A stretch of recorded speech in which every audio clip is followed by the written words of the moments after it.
is Rishi Dud. I'll just start with the chanting. Om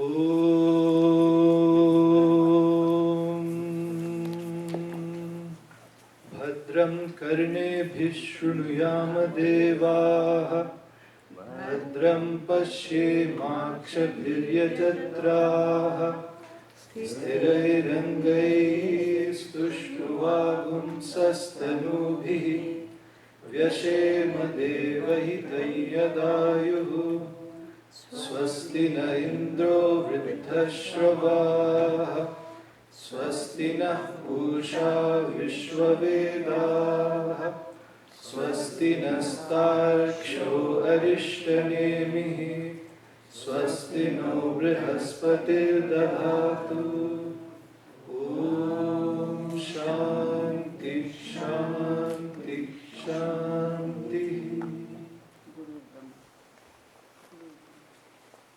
Om Gurur Brahma Gurur Vishnu Gurur Devo Maheshwara Gurur Sakshat Parabrahma Tasmai Shri Gurave Namaha. I'd like to welcome Sunil Dai to introduce Swamiji. Let's have the lights back. You would. That much you could dim it. You want the backlights on? All these lights. Less light, Yes. less energy, and people will fall asleep. Yeah, that's good. That's good. No. Just that one, this way. Can you switch off the strong lights? Which will obscure. Everybody knows Swami Sarvapriyananda.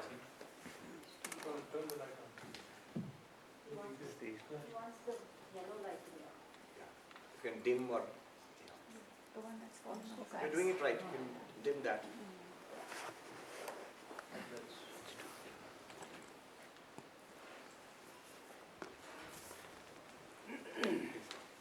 Swamiji Pranam. And I made a long introduction, so I'm just going to cut it short in interest of time and in my selfish interest to listen to Swamiji more.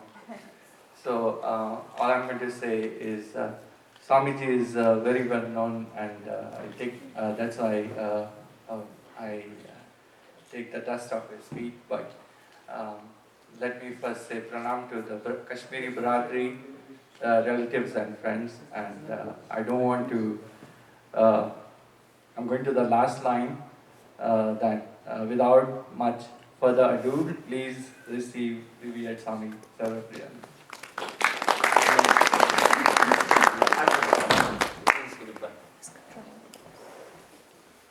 So there's no way of turning off these lights? You were able to do it at first. You actually did it. Yeah.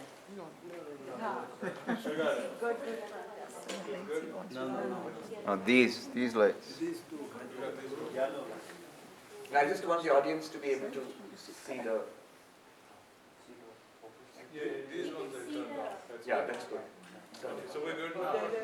Yeah, you were able to reduce it. Yeah, you were able to dim it. Yeah, that's Turn it right. off. That's right. Dim. Can you dim the other one? The brighter one. Yeah, right. Hey. Thank you, Rishi. Rishi, you're coming back every year here. I'm still seeing spots. All right, very good. You will go ahead and I tell you, so you can just... Let's start.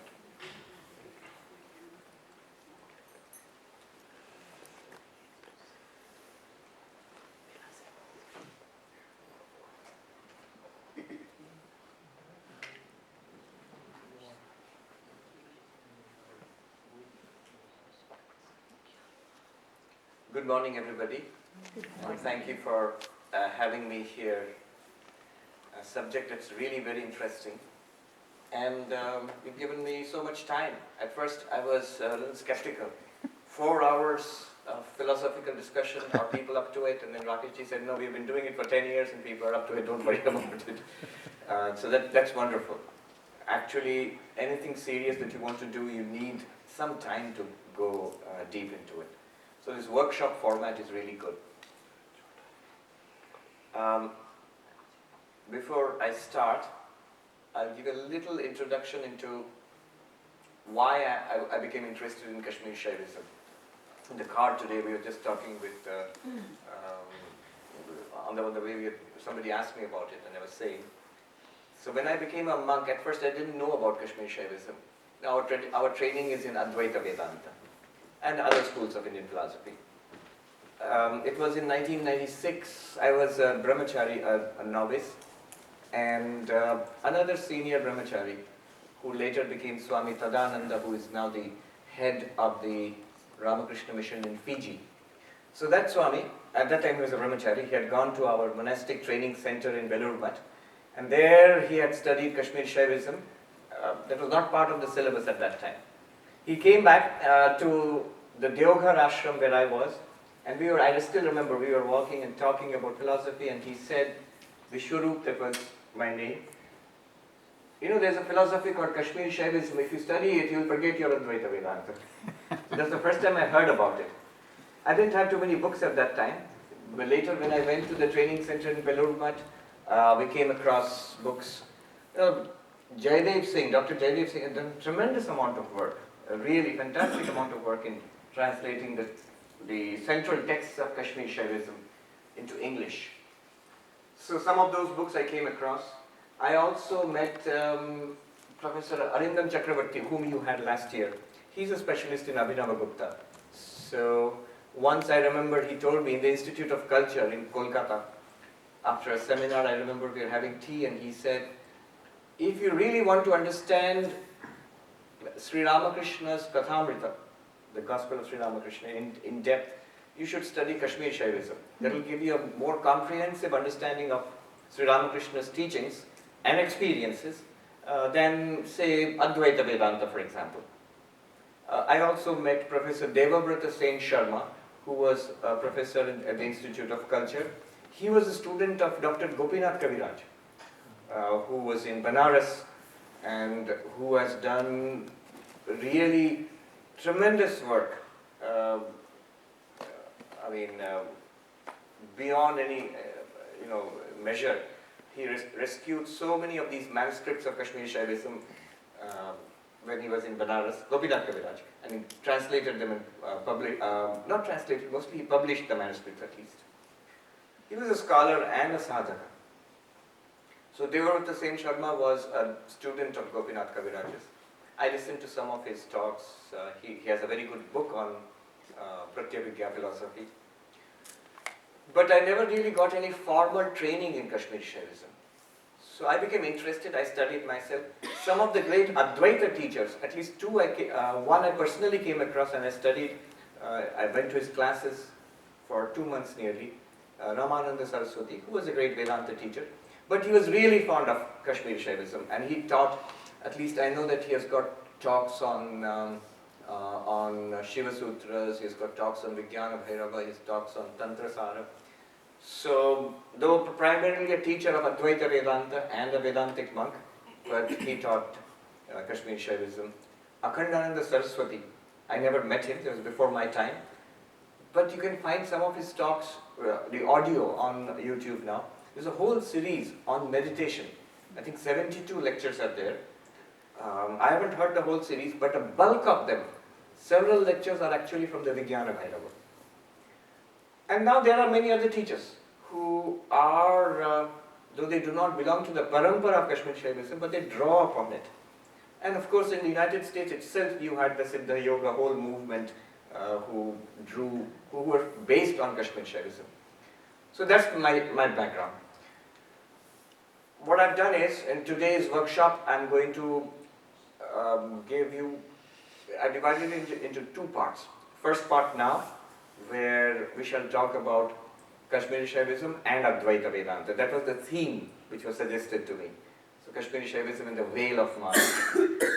And in the second part, we shall talk about sadhana, actual spiritual practices.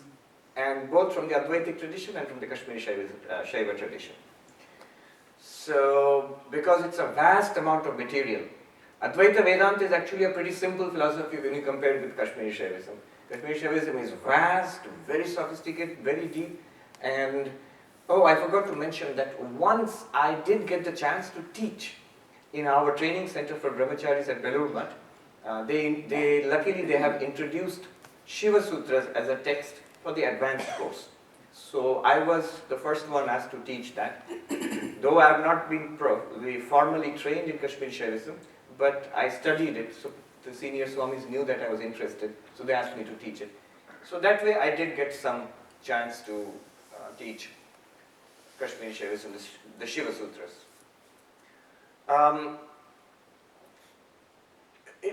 The material is vast, endless, Kashmiri Shaivism. And one not only has to be a scholar, but also one has to be a sadhaka.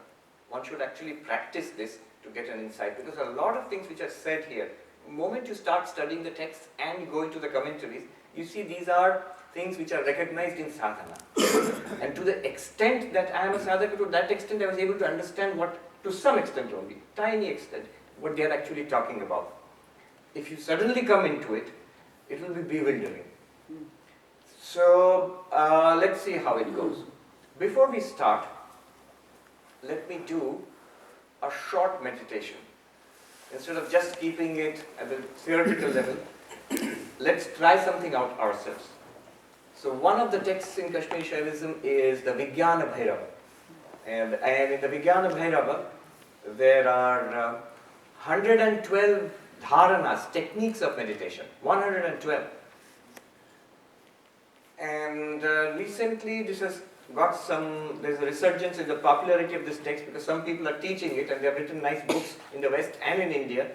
But it's actually, you require a lot of study and practice to do this authentically, because some of the teachings I've seen, they claim to be techniques from Vijnana Bhairava, they are very light and diluted. There is one of the 112, which is probably the most popular one, only one which I personally have practiced. So only that one I will feel confident in sharing. That's the first one, in verse number 24 in Vijnana Bhairava. It's the meditation based on the famous Hamsa mantra. So the idea is that this is a mantra which we are repeating all the time with our breathing. As we breathe in, we make the sound ha. Don't make the sound, but you compare it to, it's compared to ha. And when we breathe out, you compare it to sa. So hum sa. Breathing in, ha. Breathing out, sa. In between, the ma is there, hum sa. This is, you find it in the 24th verse of Vijnana Bhairava. Now, the sa means he, Shiva, sa. And ha refers to the Shakti, the Divine Mother. So the power of manifestation from the pure consciousness, Prakasha Vimarsha Swarupa of Shiva, Shiva as consciousness and self-reflective consciousness, now manifested as this entire universe, projected out as this entire universe, through Shakti, down to us, finally the Jiva, the individual Jiva. So there are three principles involved here already. Shiva, the ultimate reality, Shakti, the Divine Mother, and the Jiva, which is called Nara, specifically us, human beings. Of course, all Jivas, but human beings because we are the ones using this philosophy for enlightenment. So three. That's why this philosophy is also known as Trika. Trika means three. What are the three? Shiva, Shakti, Nara. Shiva is Sa, breathing in and breathing out Sa, it is Shiva. And Ha represents the Divine Mother. And the Ma, Hung, the Ma in between, that represents Nara, us. So you have all three here, the three principles. And they'll see how nicely they're connected to the mantra, and the mantra is connected to our breathing. Now, these are, I'm not just giving you a lecture on the mantra, I'm giving you some pointers which will be useful in the meditation when we will do it. So already we have Hamsa and the breathing in, Ha, breathing out, Sa. Now, you will notice that there is a gap when the breathing in is complete and the breathing out has not started, there is a pause. Natural pause. You are not actually stopping the breath. All the time it is a pause. The breathing stops for a fraction of a second, then reverses, and then the breath comes out. So that pause, which you find again when the out breath stops, and before you have started breathing in, there's another pause. So that pause is important. Deeper meaning of the Hamsa mantra is not the ha, is not the sa, it is that pause. It is that gap between the ha and the sa. This is the deeper meaning, because these are the things which teachers can actually point out.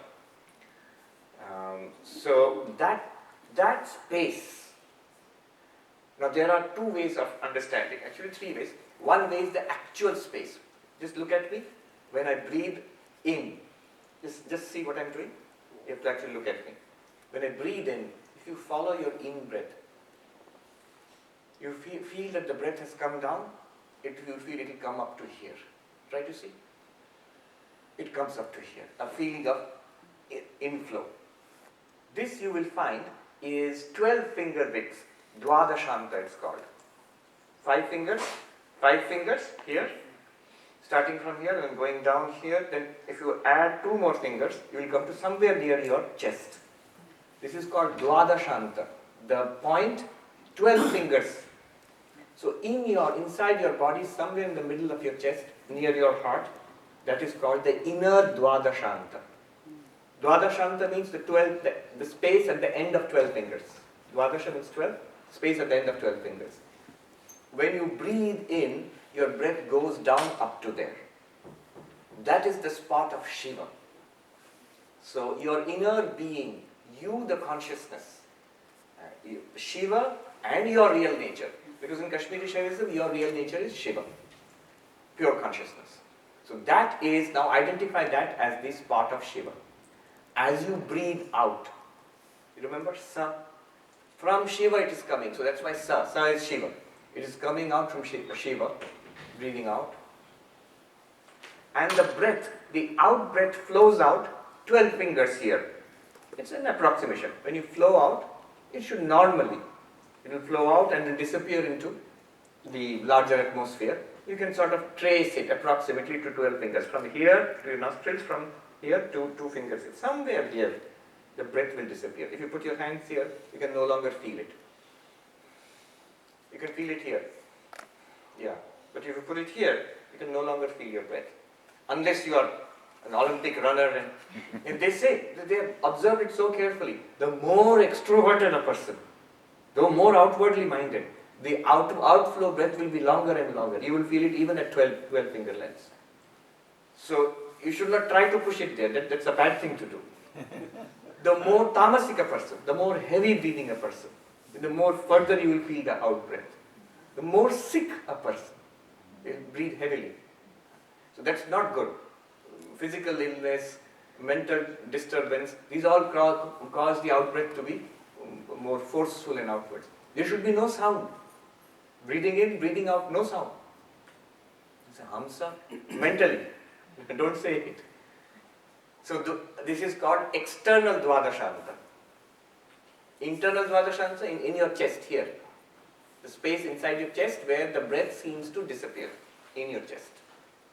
And when you breathe out, the breath seems to flow out and disappear into the wider atmosphere. External Dwadashanta.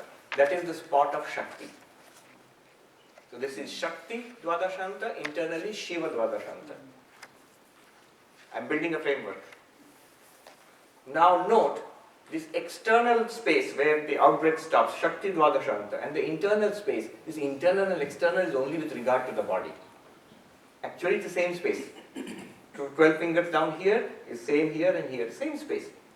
It's only when we have body consciousness then we have to start with this idea of internal space and external space. As body consciousness disappears, it can do so in the meditation itself. Not today. It takes a long amount of sadhana. As it disappears, you will see that the Shiva's space and the Shakti space are one and the same space. Alright, one more point. This Dwadashanta, this space, this is the first way of understanding it. The space where the breath disappears, internally and externally. Deeper way of understanding is not the physical space. When you follow the breath, you will find in the breathing itself there will be a pause, not a particular space. In the breathing itself there is a pause. Breathing in, it stops. Just that is the spot between the two breaths. That is the spot of Shiva, in that breathing. And you, as you breathe out, again it stops.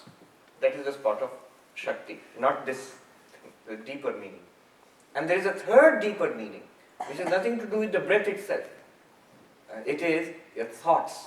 From one thought to another, there is this pause in between, where consciousness actually shines forth most. Consciousness shines forth all the time. But between the gap between two thoughts, when one thought has ended, another one is beginning. When one hamsa has ended, another hamsa is beginning. In between, pure consciousness or the Shiva consciousness shines forth. So these are the general ideas, keeping this in mind. So let us just practice. How will you practice? You sit straight, not rigid, but relaxed. All these things don't keep in mind. I've just given it to you, it's already in your mind, and some of you already know it. Just start with simply observing the breath. When you observe the breath, when you're comfortable, you can close your eyes. And remember, don't struggle with anything. If there is a cuff or an itch or something, don't fight with it. Just come back to a relaxed, quiet, unmoving posture. Now, direct your attention to the breath flowing in and flowing out. Don't control the breath. Don't try to make it long or short. As it is, sometimes long, sometimes short, as it is. As you watch the breath coming in, associate the sound ha with it, mentally. As the breath stops and the out breath starts, associate the sound sa with it. As the breath comes in, mentally keep on chanting ha. As the breath goes out, mentally keep on chanting sa.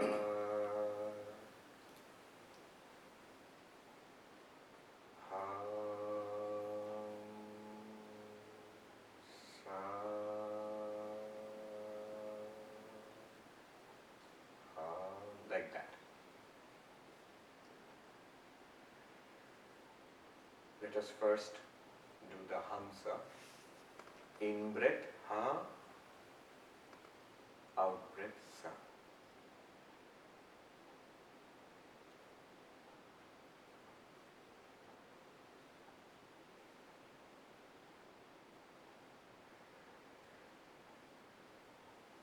If your mind goes elsewhere, don't worry. The moment you see your mind has gone elsewhere, bring it back. Watch the breath. Is it in breath or out breath? If it is in breath, starts ha again. If it is out breath, sa again.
we repeat the Hamsa, now slowly become aware of the gap, the point at which the in-breath stops, out-breath has not begun.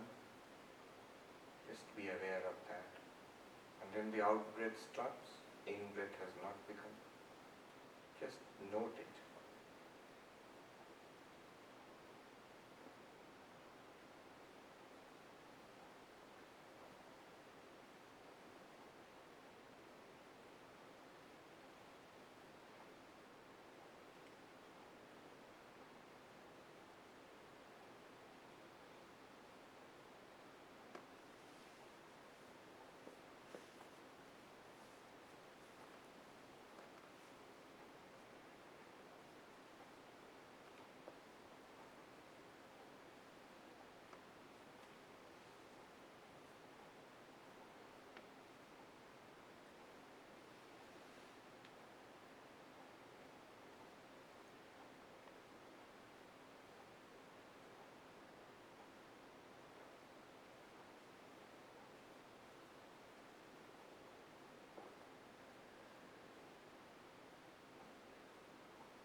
When you are comfortable, if you like, you can gently open your eyes.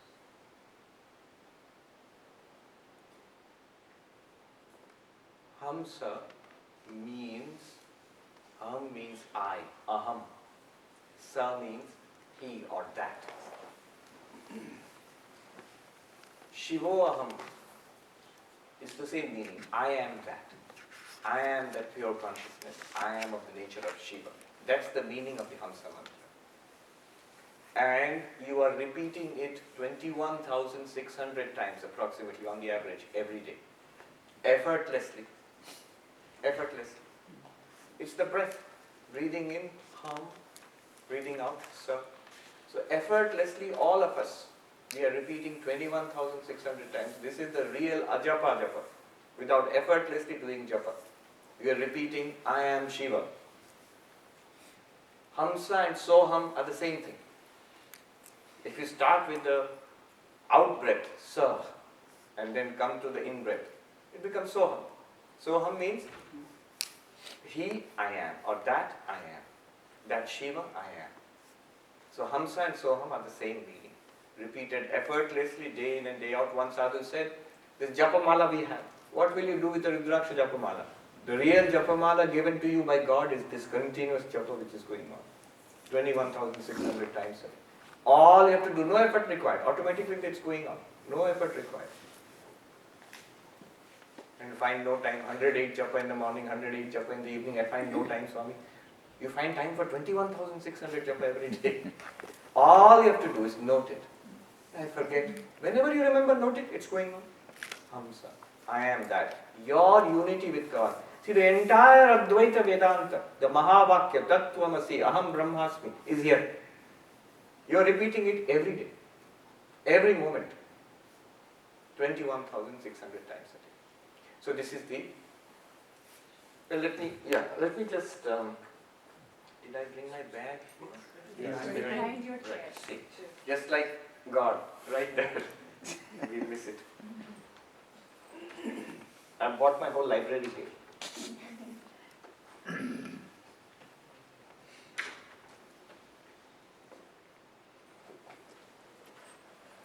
Don't ask too many difficult questions because this is not really my subject. I'll come to you. Let me just read out the original text from Vigyan Bhairava. This is from verse 24. So it's as usual, all these texts are dialogue between Shiva and Parvati. So Shiva is called Bhairava here. Shri Bhairava Vacha Udve Prano Yado Jivo Visargatma Parocharet Utpatti Dvitiya Sthane Bharanat Bharita Sthiti. So the Bhairava says, Paradevi or Shakti, who is of the nature of Visarga, that is the inhalation and exhalation, expressing herself upwards, urdhve, from the center of the body to Dwadasha Anta, 12 fingers in the form of exhalation, and downwards, Adha, in the form of inhalation.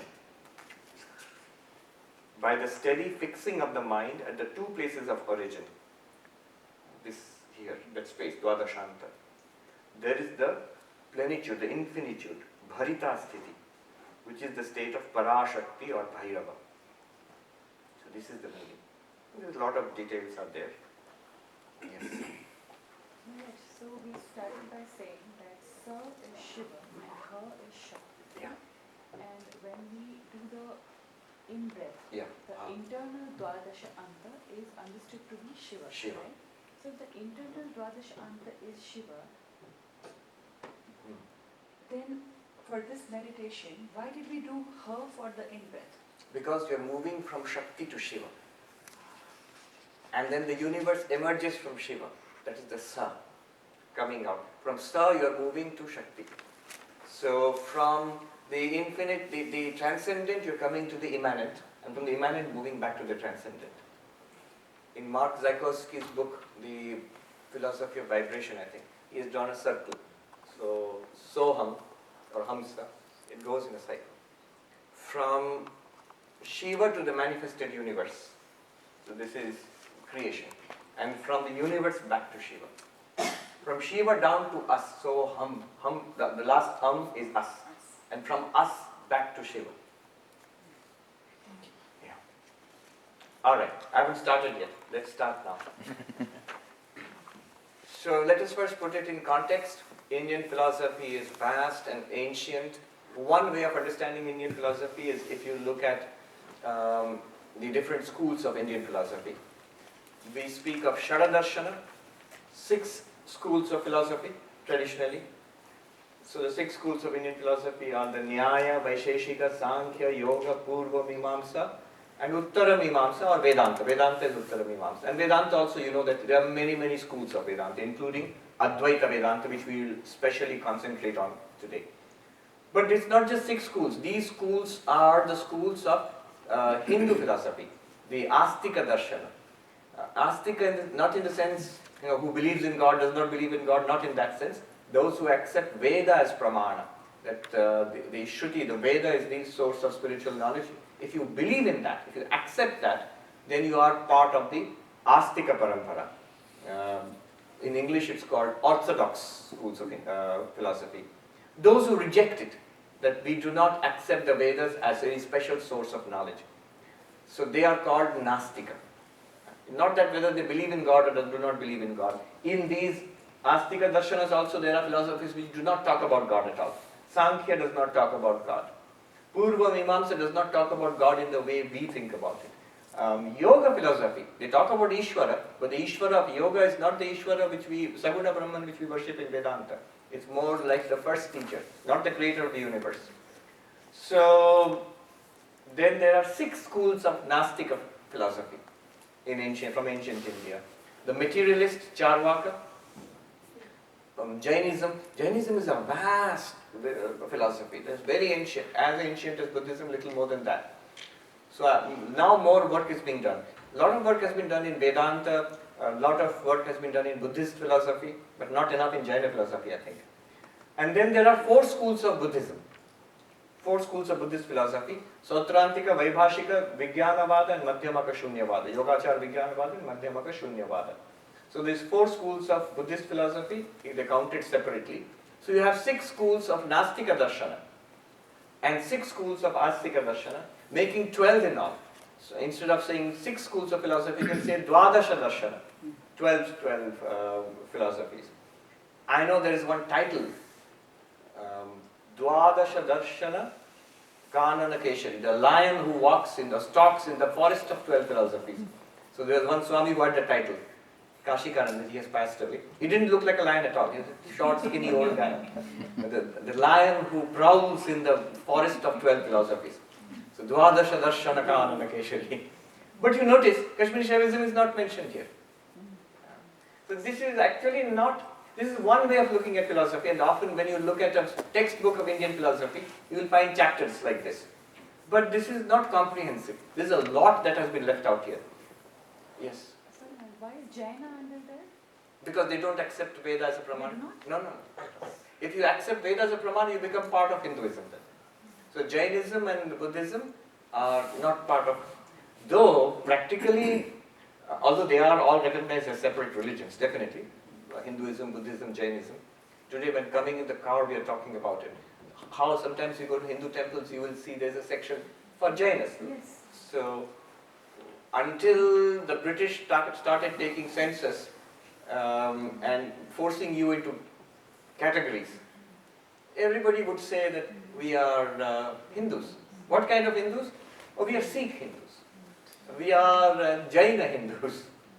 There was even a category, those who consider themselves Muslim Hindus. The British said, no, no, no, you can't do that. This is crazy. You have to decide this or that. And I said, all right, I am Muslim, I'm not Hindu. And then within, this is 1911 census, I think. There were several thousand people who said we are Muslim Hindus, which is unthinkable today. But Jainism, Sikhism, they're considered part of broader Hinduism. But philosophy